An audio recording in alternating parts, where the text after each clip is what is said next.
हाय दोस्तों, कैसे हैं आप सब लोग। तो अभी हो चुकी है सुबह सुबह के 7 बज रहे हैं और मैं झाड़ू पोछा करके नहा धो के बाहर आ चुकी हूँ।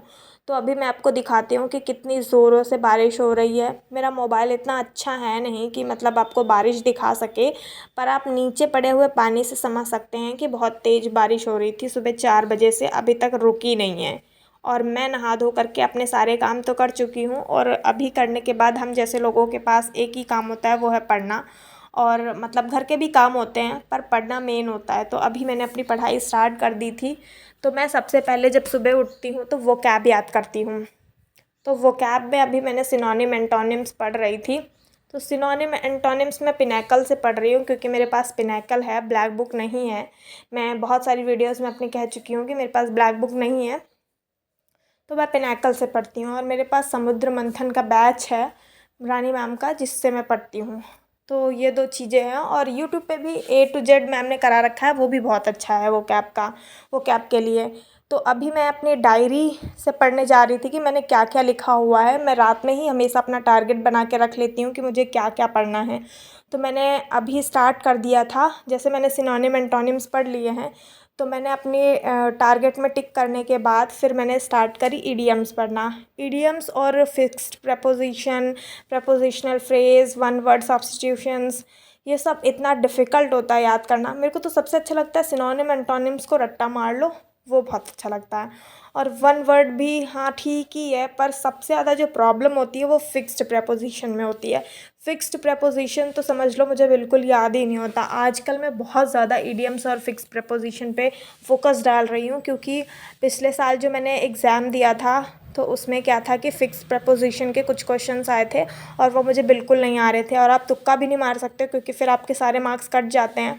क्योंकि मेरे साथ क्या प्रॉब्लम है, हो सकता है आप लोगों के साथ भी यही होता हो कि जो भी तुक्का मारोगे वो हमेशा हमेशा गलत होगा। मेरा तो कभी लगता ही नहीं है, पता नहीं मेरी कैसी किस्मत है। तो फिर मैंने अपना वो कैब का पोर्शन ख़त्म कर लिया। फिर मैंने स्टार्ट करी अपनी जीएस की पढ़ाई। तो मैं अभी पिनैकल से कुछ क्वेश्चंस प्रीवियस ईयर लगा रही थी, क्योंकि मेरे पास पिनैकल ही है सारी चीज़ों की। तो मैं हमेशा पिनैकल से ही पढ़ती हूँ और पिनैकल अच्छी भी बुक है, मुझे लगता है, क्योंकि मैंने उसे पहले देखते हुए ख़रीद लिया था कि एक मेरी फ्रेंड ख़रीद रही थी, फिर मैंने उसे ख़रीद लिया।